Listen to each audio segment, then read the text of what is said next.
Hello student, welcome to my channel Ajab Gajab English.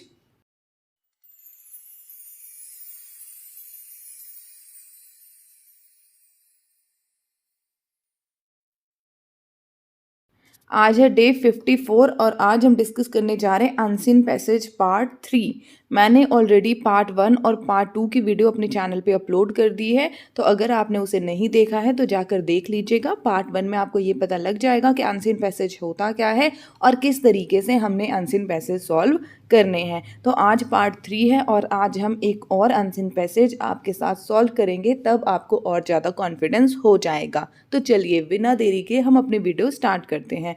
ध्यान से देखते जाइएगा। ये रहा अनसीन पैसेज और ये रहा पहले 2 पैराग्राफ। फटाफट आप इसका स्क्रीनशॉट ले लो, फिर आपको ज़्यादा हेल्प हो जाएगी। आई होप कि आपने स्क्रीनशॉट ले लिया होगा। ये रहा 3rd और 4th पैराग्राफ इसी अनसीन पैसेज का। फटाफट आप स्क्रीनशॉट इसका भी ले लो।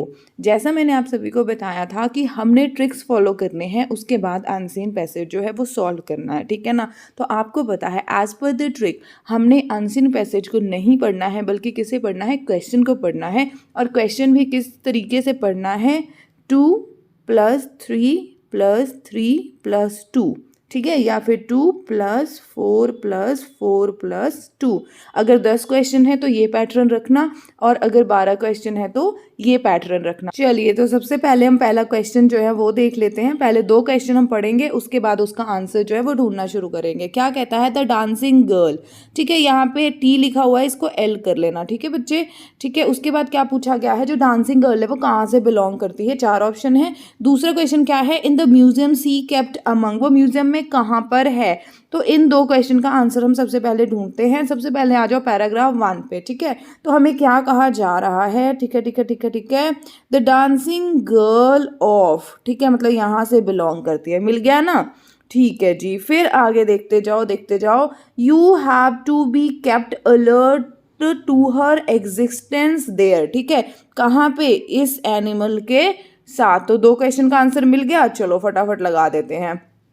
पहला देख लो, पहले का आंसर क्या हो गया, option first. I hope it is clear. उसके बाद क्या कहता है, म्यूजियम में कहाँ पे मिलेगी, एनिमल वाला, ये रहा option 3 is the right answer. I hope it is clear. ठीक है, अब 3rd क्वेश्चन देखो, which information is not given in the passage, passage में कौन सा इंफॉर्मेशन नहीं दिया गया है। अब देखो, the girl is caged behind glass, ये तो दिया हुआ है ना, देखो पहली लाइन ही है। आगे बात समझ में।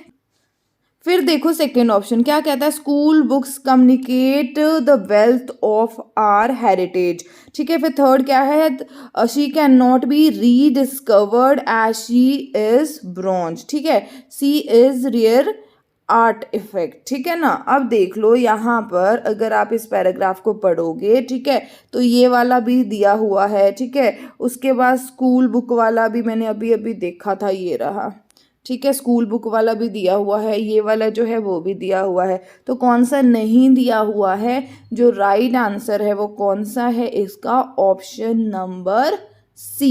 आई होप इट इज क्लियर। ये देखो जो 3rd ऑप्शन है ना, she can not be rediscover, ये जो है नहीं दिया गया है। I hope it is clear, very good. Next question देखो, great A K has power because, अब बताना है कि क्यों। फटाफट देखो, its appeal to us despite a passage of time, and the right answer is first, ठीक है ना। चलिए 5th क्वेश्चन देखिए, द ज्वेलरी सी वेयर्स, ठीक है, अब ज्वेलरी के बारे में देखना है। एंड सी रिमाइंड अस, ठीक है, कि वो हमें क्या याद दिलाती है, ठीक है, और उसने कौन सी ज्वेलरी पहन रखी है। आ जाइए, ठीक है। तो यहाँ पे देखो, a series of bangle of shell और आइवरी और थिन मेटल क्लोथ्स। आगे बात समझ में आगी ना। उसके बाद हमें क्या पता लगता है, C remind us that it is important to visit museum in our country to experience the impact that a work of art leave on our senses, ठीक है। अब इन 2 क्वेश्चन के बेस पे हम इसका आंसर निकालते हैं। चलो, इसने क्या पहना हुआ है, ये देखो, फर्स्ट आंसर मिल गया, वेरी गुड। फिर नेक्स्ट देखो क्या है, why museum in our country are existing, obvious यही है ना, जब हम वहाँ पे जाएंगे तभी तो हमें पता लगेगा, ठीक है। तो यहाँ पे 5th का आंसर कौन सा है, फर्स्ट है, और 6th का आंसर कौन सा है, सेकंड है। I hope it is clear, very good.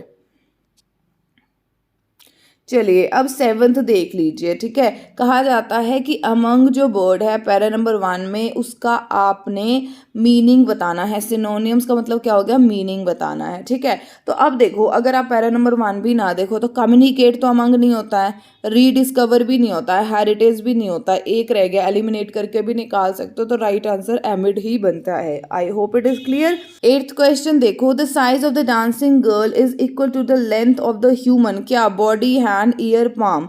चलो इसका आंसर ढूंढ लेते हैं फटाफट, ठीक है। यहाँ पर मैंने अभी अभी देखा था, ये देखो, ठीक है, डांसिंग गर्ल ये रहा, कुछ यहाँ पर ही है, ठीक है। हाँ देखो, the length of a human palm. I hope it is clear, very good. तो राइट आंसर क्या बनेगा, ह्यूमन पाम। चलो अब देखो, our school text book communicate the, ये तो मैंने पहले ही दिखाया था, 5000 ईयर्स, ठीक है। किस चीज़ के बारे में था, ये देखो मैं दोबारा आपको दिखा देती हूँ बच्चा पार्टी, ये रहा ये रहा ये रहा, ये किसके बारे में, वेल्थ के बारे में बात करी गई है, ठीक है। तो राइट आंसर क्या बनेगा इसका, आपका option 2, that is wealth. I hope it is clear, very good. अब देख लीजिए 10th का है, क्या कहता है, one discover that the girl, ठीक है, dancing girl has no, dancing girl का क्या नहीं था, फटाफट देख लेते हैं यहाँ से हम आके, डांसिंग गर्ल, ठीक है। One discovered that the dancing girl has no feet, मतलब उसके पैर नहीं थे, ठीक है। चलो जी, है ऑप्शन में, यस यस यस यस, ये रहा क्वेश्चन, क्या नहीं था, feet. Option 3 is the right answer. I hope it is clear. अब देखो सिनोनियम ढूंढना है आपका इसका, ठीक है। अब इसको मैं आपको बताती हूँ, देखो ईडी लगा है V3, तो ईडी ही होगा आंसर में, तो होपलेसनेस, ठीक है, उसके बाद फियरफुल, ये तो उड़ा दो, 2 रह गया, सेक्रेड और अनअफ्रेड। अब यहाँ पे देखो एक प्रीफिक्स भी लिखा है अन, ठीक है। तो अगर आप ध्यान से देखो तो ये रहा प्रीफिक्स और ये रहा एंड पे ईडी लगा, तो यहाँ पर ही है दोनों चीज़, तो इसका राइट आंसर क्या हो जाएगा, अनअफ्रेड हो जाएगा। इस तरीके से ट्रिक्स यूज़ करनी पड़ती है और आप क्या कर सकते हो, वर्ड का मीनिंग जो है फाइंड आउट कर सकते हो, ठीक है ना। चलो अब जो है antonym of the word magnify, ठीक है, मैग्नीफाई का एंटोनियम ढूंढना है, अपोजिट ढूंढना है, ठीक है ना। तो यहाँ पे देखो वेरीफाई, इनहेंस, ठीक है, ये एम्पलीफाई, ये तीनों जो है ये क्या है, सिनोनियम्स है, ठीक है। लेकिन कंप्रेस करना, ठीक है, वो क्या हो गया आपका हो गया antonym. I hope it is clear, very good. तो आज की वीडियो में बस इतना ही। आई होप कि आपको अनसीन पैसेज कैसे सॉल्व करना है वो अच्छे तरीके से आ गया होगा। जो अनसीन पैसेज का पार्ट 1 है, पार्ट 2 और पार्ट 3 तीनों वीडियो को देख लेना, तो आपको बहुत ही हेल्प हो जाएगी। और मैं एक चीज़, जो भी स्टूडेंट मेरे साथ आज नए जुड़ रहे हैं उन सभी को बताना चाहती हूँ कि हमने अपने चैनल पे रोड टू 90 जो सीरीज़ है वो स्टार्ट कर रखी है, और फाइनली विद गॉड ग्रेस और आप सभी के सपोर्ट के साथ हमारा जो सिलेबस कवरेज था वो ख़त्म हो गया। हमने आज जो सिलेबस है, ठीक है, CBSE क्लास 10th इंग्लिश का, ठीक है, वो कवर कर दिया सारा। हमने लिटरेचर पहले कवर किया, ठीक है, फिर हम चले राइटिंग सेक्शन पे, फिर चले ग्रामर सेक्शन पे, और आज हमने रीडिंग सेक्शन भी कवर कर लिया है, ठीक है ना।